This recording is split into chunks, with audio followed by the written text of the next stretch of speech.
Salut à tous, c'est Paul Xornu. Du coup, aujourd'hui, on se retrouve pour une nouvelle vidéo sur Scratch 3.0. Et aujourd'hui, on va apprendre à faire un Pong. Alors, pour cela, on va avoir besoin de deux sprites pour l'instant. Tout d'abord, de la balle.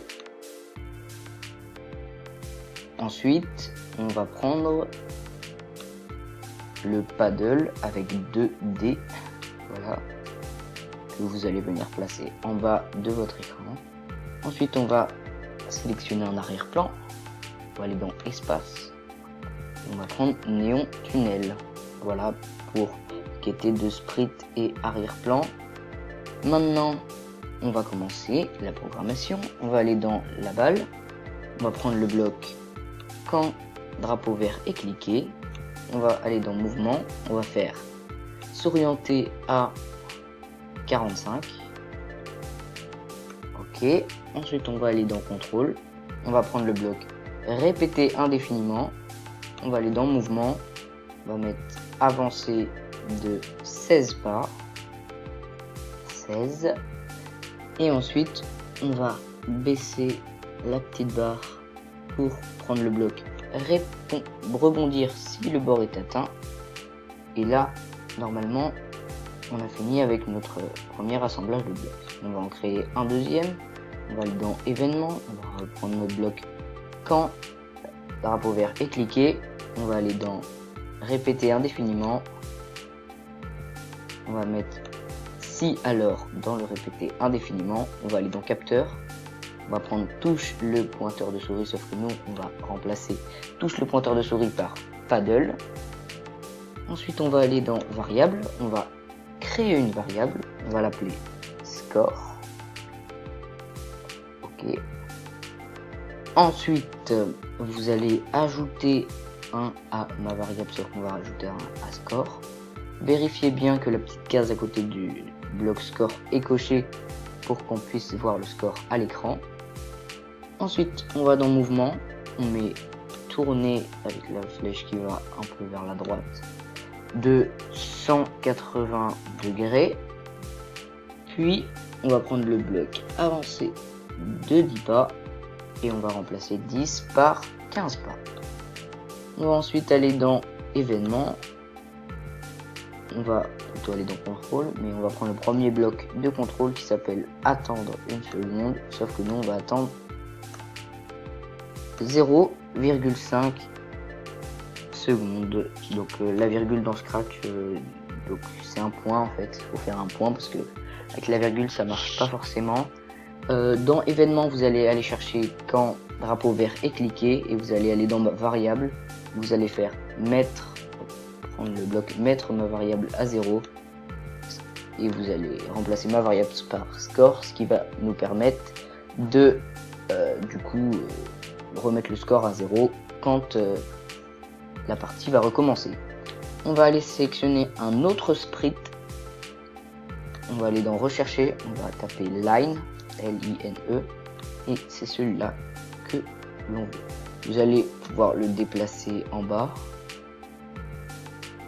Alors voilà.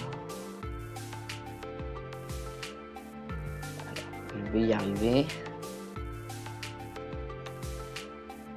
Ça y est, ça y est. Et voilà, ensuite vous allez aller dans Ball, vous allez dans événements, vous allez mettre quand espace et quand pas espace mais quand drapeau vert est cliqué, vous allez dans contrôle, répéter indéfiniment si alors touche le pointeur de souris, vous allez mettre line, donc quand la balle va toucher la ligne, on va mettre ajouter -2 à score, donc on va perdre 2 points si on n'arrive pas à attraper la balle et que malheureusement elle touche la ligne, donc -2 à ma variable, pas ma variable mais plutôt score. Voilà, on a fini avec la balle et maintenant on va s'intéresser au paddle. On va aller dans événements, on va prendre le bloc quand la touche espace est pressée, sauf que nous on va mettre flèche droite, on va aller dans mouvement, on va mettre glisser en 1 seconde à X, Y, on va aller dans glisser en 1 seconde, sauf que nous on va faire en 2 secondes. On va aller en bas de mouvement pour trouver On se retrouve très vite pour une nouvelle vidéo. abscisse Y. On va ensuite prendre le bloc abscisse X et on va le mettre de côté comme ça. On va aller dans opérateur. On va mettre le bloc d'addition. On va prendre 500 dans la première case. Et on va glisser le abscisse X dans la deuxième. Et on va faire pareil avec la flèche gauche pour que notre paddle aille à gauche. Donc voilà, vous avez bien vu que le paddle a glissé sur la droite quand j'ai cliqué sur ce bloc. Donc on a mis flèche gauche, ensuite on va faire moins 50 cette fois au lieu de 50 puisque on veut aller vers la gauche. Et là, normalement, tout est prêt. Et voilà, vous allez là. Et là, normalement, vous pouvez jouer. Alors voilà, je suis un peu mauvais, on va dire. Mais bon, voilà, vous pouvez jouer à votre jeu tranquillement. Il marche très bien. Vous pouvez augmenter la taille enfin pas la taille, mais plutôt la vitesse de déplacement de votre paddle en réduisant donc le temps pour glisser. Et voilà. Donc c'est tout pour cette vidéo, j'espère qu'elle vous aura plu. N'hésitez pas à liker, à commenter et à partager et on se retrouve très vite pour une nouvelle vidéo.